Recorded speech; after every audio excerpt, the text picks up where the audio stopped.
Some shoulders. Push day, doing shoulders, triceps, chest, but today's a little bit more shoulder focused. So let's start with overhead press, lateral raises, chest flies, good stuff like that. But right now we're warming up, kind of. I've never used this machine before, so we'll see.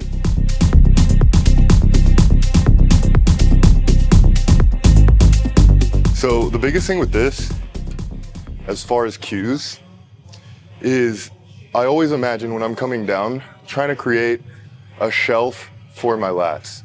And what that's supposed to do is keep my shoulder blade here, right? A lot of people, when they start feeling shoulder pain when they press, it's because they let this happen. Now you got that whole rotation, and that actual scapula is being lifted. You ever heard someone say winged scapula, right? This is a winged scapula. So that basically means that your scapula is not pressed up against your thorax for the stability. So when I'm pressing, I'm trying to keep it here, not here. And so that's the difference between when you might feel shoulder pain going really heavy and when you feel like you're able to stay stable and open in that position. Now, a lot of people, they lack the mobility. Their shoulder gets stuck sometimes, so they don't even know how to do that, how to engage the serratus, the muscles that help force the bottom half of that shoulder blade up. But that cue of rotating this way as you come down is what helps people the most. Now, you don't have to force it. You're not trying to, crank it in front of the handle. You're just trying to stay under the handle, right? Because the concept is to stay stacked under the weight in a straight line. Part of bracing, that's all tied to your serratus. Your serratus is tied to your shoulders. If one part of your body isn't tensing the proper way, you're gonna risk leaking that energy. So tense, brace like I'm about to get punched, and then I lift. See, as I come down, I'm kind of cueing myself to go here versus what most people do is they kind of go here. Right? So it's this slight little tension. You'll notice what happens with my shoulder blade from the back.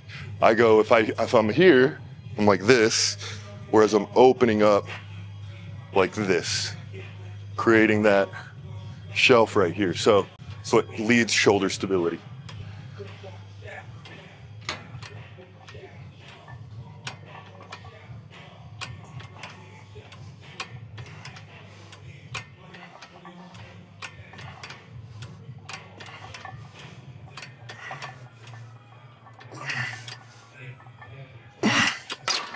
Ugh. Like when I show clients like the concept of like failing, and getting stuck on a rep, I could try to describe that with words till I'm blue in the face, and it just never quite communicates the point. But then I just get on and I do like an example of a real set. I just like put on a weight that I know I can fail at for a quick like 8 or 10 reps. And I'll just like do some lateral raises, something easy that I can fail at for like 8 reps and show them what it looks like to literally stay in position while trying to grind it out and getting stuck. And then they get it, right? But like very difficult to do that in words. I think in lateral raises in general, a lot of people do this when they do their their lateral raises, because they do like traps. So this is like a lot of traps. A lot of people will get a lot of traps with this because they keep their shoulders pinched back and they basically start shrugging or almost doing like shoulder elevation. The key to feeling like just your delts is pushing out to make sure you're not elevating first and then pushing through your elbow and having it slightly in front of you. So I'm like here and I'm like sitting back with my chest up and my weight, I'm feeling it on my heels. Like I'm just trying to be upright. This hits my delts way more. If I do this, you can even see the difference. I like lock back. Now this feels more like it's almost starting to turn into a rear delt and trap movement. I just feel it up here when I do that, right? Because as soon as you start doing that tilt, that's traps. So you lock it in like that, you can isolate your delts. If I do this shot right here, a side tricep, right? Not only are my triceps like meaty as fuck, take a moment of that and just admire that, but if you look at the delt and the fibers that go along with it, you can see it's kind of like a angle, right? So that's what I'm doing, is I'm imagining going along with those lines. I fuck with that. I fuck with that.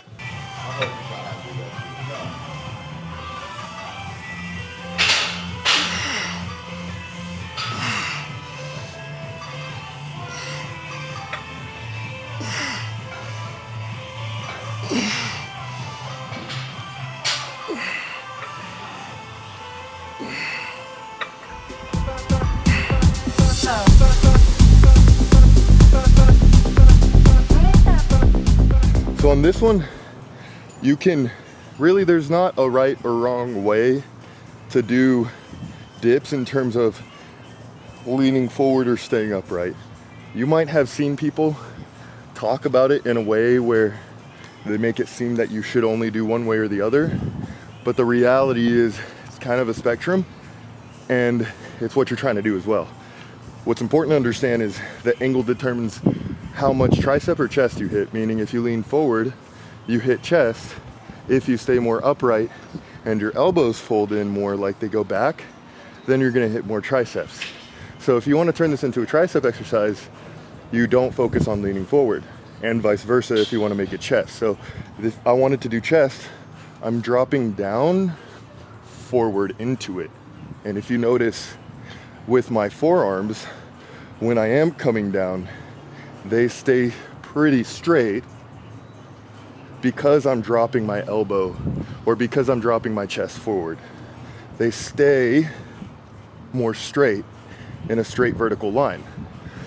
Versus if I'm trying to target tricep, you'll notice my chest moves straight down more so in a line, and now it's my elbows that are doing more of the moving. So I'd stay more upright, but now I'm here. My elbows are further back. The tricep one is generally harder, and it's going to require more strength.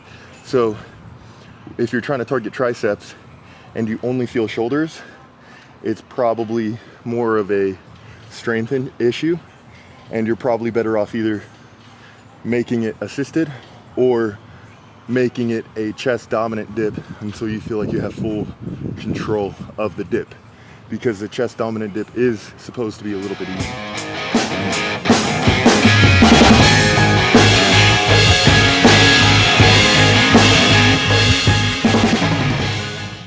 So on this one, a good cue is actually to not lock your shoulders back and down. A lot of people are cued to do that with their presses, and that's correct with presses. But on flies, it's a little different because you're not pressing, you're going around. So you don't need to be absolutely super strict with your shoulders where you're like staying back here, because you'll actually lose a little bit of the contraction without not letting your shoulders go all the way forward. However, it doesn't also mean that you want to lead with your shoulders. So the biggest thing is making sure that you're moving what I like to imagine a circle or kind of semicircle around your rib cage with your elbows, right? Your hands are just holding the weight, but your elbows are really what are attached to your chest. So when you're doing your chest flies, even your chest presses, you really want to think about the path of your upper arm, not your hands, because your hands can do independent things from your upper arm. What really matters is what your upper arm is doing to recruit the chest. And so I'm thinking a little bit downward with my elbow as I get to the back. And it's just a slight tension. I'm not like, I don't need to go all the way down with my elbows like this, but it's just, it's this. It's not like I'm trying to force it. It's me more so thinking about expanding, like I'm taking a deep breath as I get lower into the stretch, but also keeping my core engaged. I was actually having trouble myself on these for a little bit because it's almost like my body forgot how to do them properly. And that can happen sometimes. It happens over time. When you do your workouts, you might do a certain movement or something that strains a muscle. It can lead to a snowball effect of like just ever so slightly, movement dysfunctions.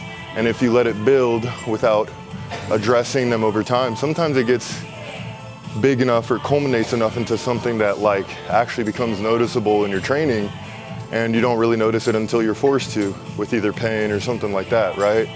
So for the longest time, I've been working out for 13 years. I never really get any joint pain.